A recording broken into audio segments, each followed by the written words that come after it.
Hi hello வணக்கம், welcome back to my channel. என்னோட machine review வீடியோவில் நான் உங்களுக்கு ப்ராமிஸ் பண்ண மாதிரியே இன்றைக்கி பட்டன் ஹோல் எப்படி ஸ்டிச் பண்ணலாம் அப்படிங்கிறது தான் இந்த வீடியோவில் நம்ம பார்க்க போகிறோம். பட்டன் ஹோல் வந்து கையாலேயே ஸ்டிச் பண்ணலாம். நாம் இன்றைக்கி மிஷினில் எப்படி பட்டன் ஹோல் ஸ்டிச் பண்ணலாம் அப்படிங்கிறது தான் பார்க்க போகிறோம். இந்த ப்ராஜெக்ட்டுக்கு நான் ஒரு காட்டன் ஃபேப்ரிக் தான் எடுத்துருக்கிறேன். நீங்கள் என்ன மெட்டீரியலில் வேணாலும் பட்டன் ஹோல் ஸ்டிச் பண்ணலாம். உங்களுக்கு தேவையான பட்டனை எடுத்துக்கோங்க. பட்டன் வந்து நான் இன்றைக்கி ஒரு ஃபேப்ரிக் பட்டன் எடுத்துருக்கிறேன். என்ன பட்டன் வேணாலும் நீங்கள் யூஸ் பண்ணிக்கலாம். பட்டன் இந்த மாதிரி துணி மேலே ப்ளேஸ் பண்ணிக்கோங்க. ப்ளேஸ் பண்ணதுக்கப்புறம் ரெண்டு பக்கமும் பட்டனோட ரெண்டு பக்கமும் இந்த மாதிரி அடையாளப்படுத்திக்கோங்க. மேலேயும் கீழேயும் இந்த மாதிரி அடையாளப்படுத்திக்கோங்க.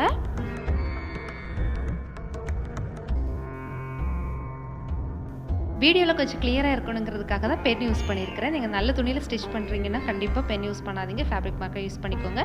அதுக்கப்புறம் இந்த ரெண்டு மார்க் இங்கே பண்ணியிருக்கிறீங்கல்ல, இதை ரெண்டையும் ஜாயின் பண்ணி ஒரு லைன் போட்டுக்கோங்க. ஸோ இந்த லைனில் தான் நம்ம பட்டன் ஹோல் வந்து ஸ்டிச் பண்ண போகிறோம். இது பார்த்திங்கன்னா பட்டன் ஹோல் ஃபுட் நான் உங்களுக்கு காமிச்சிருந்தேன். என்னோட மெஷின் ரிவ்யூ வீடியோவில் நான் உங்களுக்கு காமிச்சிருந்த பட்டன் ஹோல் ஃபுட். இந்த ஃபுட்டு தான் நமக்கு இந்த பட்டன் ஹோல் பண்ணுறதுக்கு தேவை. இதை இது மாதிரி ஃபீடாக் மேலே வச்சுக்கோங்க.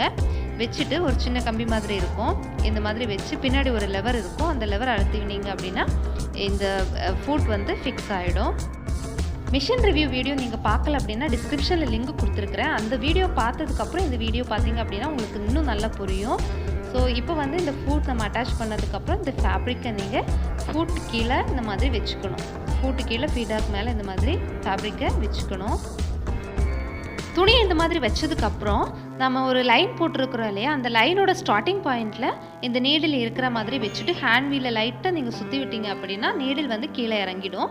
இப்படி வச்சதுக்கப்புறம் நம்ம வந்து ஸ்டிச்சு செலக்ட் பண்ணணும். ஸ்டிச் பார்த்திங்கன்னா இந்த பக்கம் இருக்குது பார்த்தீங்களா, 1 2 3 4 அப்படின்னு ஒரு 3 ஸ்டிச் வந்து கொடுத்துருப்பாங்க. இதில் வந்து ஃபஸ்ட்டு நம்ம 1 வச்சுக்கணும். 1 செலக்ட் பண்ணிக்கோங்க. 1 செலக்ட் பண்ணதுக்கப்புறம் நம்ம வந்து ஸ்டிச் பண்ண ஸ்டார்ட் பண்ணணும்.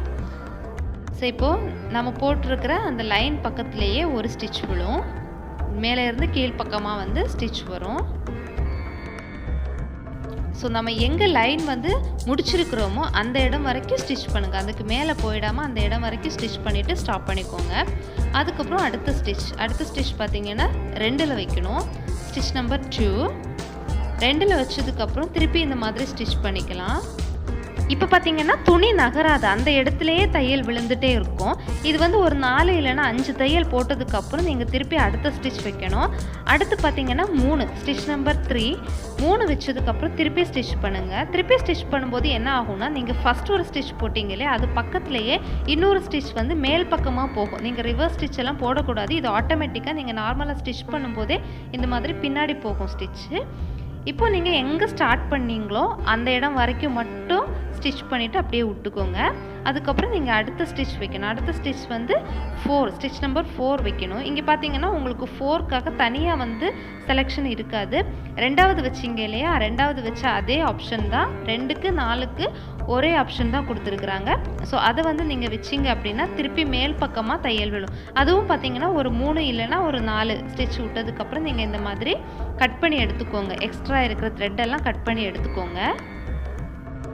நீங்கள் நம்ம சேனலை ஃபஸ்ட் டைம் பார்க்குறீங்கன்னா மறக்காமல் சப்ஸ்கிரைப் பண்ணுங்கள். கூடவே பக்கத்தில் இருக்கிற பெல் ஐக்கான் கிளிக் பண்ணுங்கள். ஸோ தட் நான் எப்போ வீடியோஸ் அப்லோட் பண்ணாலும் உங்களுக்கு நோட்டிஃபிகேஷன் வந்துடும்.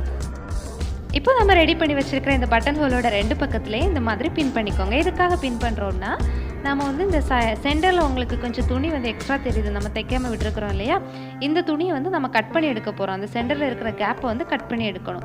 ஸோ கட் பண்ணும்போது நாம் தைச்சி வச்சுருக்கிற இந்த தையல் மேலே கட் பண்ணாமல் இருக்கிறதுக்காக தான் இந்த பின் வந்து வைக்கிறோம், ஒரு எக்ஸ்ட்ரா ப்ரொடெக்ஷனுக்காக. ஸோ இந்த மாதிரி 2 பக்கமும் பின் பண்ணதுக்கப்புறம் சீம் ரைப்பர் எடுத்துக்கோங்க. சீம் ரைப்பர் உங்கள்கிட்ட இல்லை அப்படின்னா நீங்கள் பிளைடால் கூட கட் பண்ணிக்கலாம். பட் கேர்ஃபுல்லாக இருக்கணும், நம்ம தைச்சிருக்கிற தையல் வந்து கட் ஆகக்கூடாது. ஸோ அந்த மாதிரி கேர்ஃபுல்லாக கட் பண்ணிக்கணும். சீம் ரைப்பர் இருந்துச்சு அப்படின்னா இந்த ஒரு ஓரத்தில் இருந்து கட் பண்ணுங்கள். இந்த மாதிரி சீம் ரைப்பரை உள்ளே விட்டுட்டு இப்படி கட் பண்ணிகிட்டே போனீங்கன்னா ஈஸியாக கட் பண்ணிடலாம். ஸோ இந்த மாதிரி எண்டு வரைக்கும் கட் பண்ணதுக்கப்புறம் நமக்கு இந்த பின் வச்சுருக்கிறதுனால பின்னுக்கு மேலே போகாது, அது வரைக்கும் தான் நம்மளால் கட் பண்ண முடியும். அவ்வளோதாங்க, நம்ம பட்டன் ஹோல் வந்து ரெடி ஆகிடுச்சு. இப்போ 2 பக்கமும் வச்சுருக்கிற பின்னை வந்து எடுத்துட வேண்டியது தான். உங்ககிட்ட தையல் மிஷின் இல்லையா, கவலையப்படாதீங்க. நெக்ஸ்ட் வீடியோவில் தையல் மிஷின் இல்லாமலே எப்படி பட்டன் ஹோல் ஸ்டிச் பண்ணலாம் அப்படிங்கிறது உங்களுக்கு காமிக்க போகிறேன். ஸோ இந்த வீடியோ உங்களுக்கு யூஸ்ஃபுல்லாக இருக்கும்னு நினைக்கிறேன் ஃப்ரெண்ட்ஸ். இந்த வீடியோ உங்களுக்கு பிடிச்சிருந்துச்சுன்னா லைக் பண்ணுங்கள், ஷேர் பண்ணுங்கள், சப்ஸ்கிரைப் பண்ணுங்கள். தேங்க்ஸ் ஃபார் வாட்சிங்.